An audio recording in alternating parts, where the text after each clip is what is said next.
Hello lords and ladies of YouTube, and welcome back to Nightly Gaming's Nightly Gaming and my top 5 new decks from the League of Explorers. Number 5. Battlecry based decks. With the introduction of the new card Bran Bronzebeard, there's going to be a surge in Battlecry based decks. Imagine a turn 10 combo between Bran Bronzebeard and Dr. Boom. You suddenly have 4 boom bots for him to deal with. Out of the decks, I expect Shaman to be able to take the most advantage of Battlecry decks because of their new card Rumbling Elemental, because it does 2 damage for every Battlecry card you summon, which can potentially clear a board when comboed with cheap Battlecry cards. Also, there's already a card from the Grand Tournament called Crowd Favorite that gains stats based on summoning Battlecry cards that could get completely out of hand in a Battlecry based deck. Not to mention there's a lot of new Battlecry cards in this adventure that are all worth putting in your deck. Number 4. Death Rattle decks. Death Rattle Shaman is already a thing, but has fallen out of favor since the Grand Tournament. The Grand Tournament put so much emphasis into early board control that the delayed play of a Death Rattle deck wasn't able to keep up.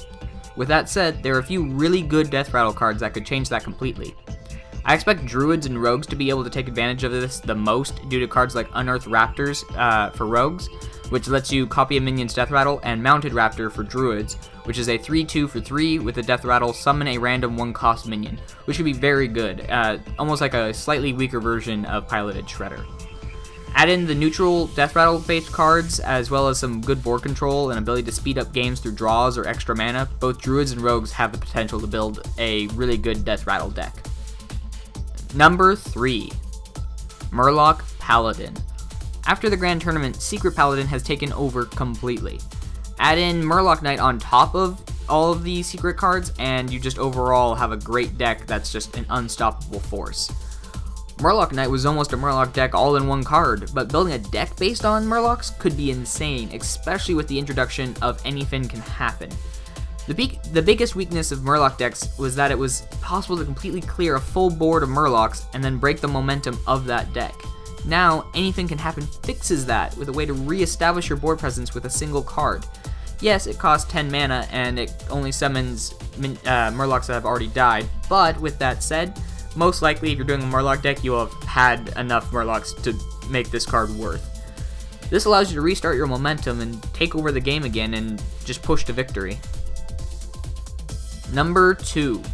Murloc Shaman.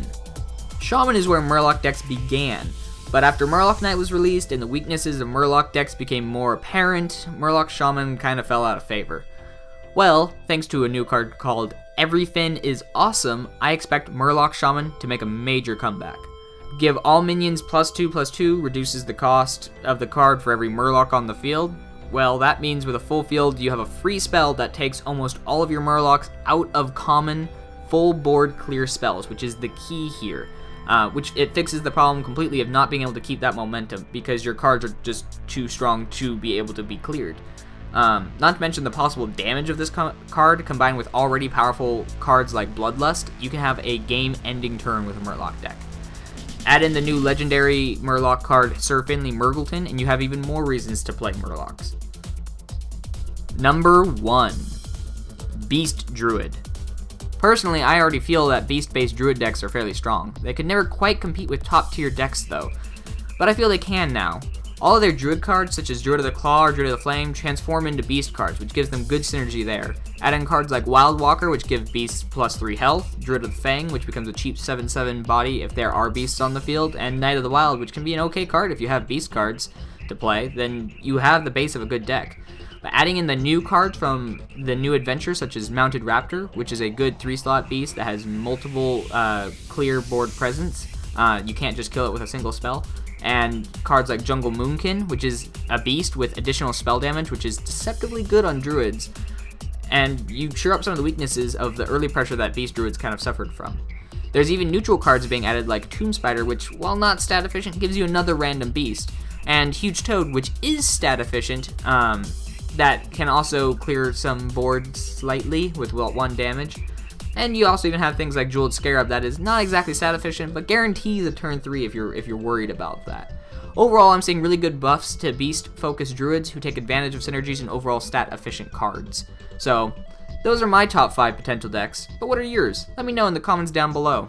And if you enjoyed the video, click the like button. If you want to see all my previous videos, which I do Hearthstone twice a week usually, this is actually a 3rd video this week, then you can check out my channel and see all my previous videos. And if you want to see my face whenever it pops up, then consider subscribing and you'll be notified whenever I put out new videos. Otherwise, thank you all so much for watching, and I'll see you next time. Bye!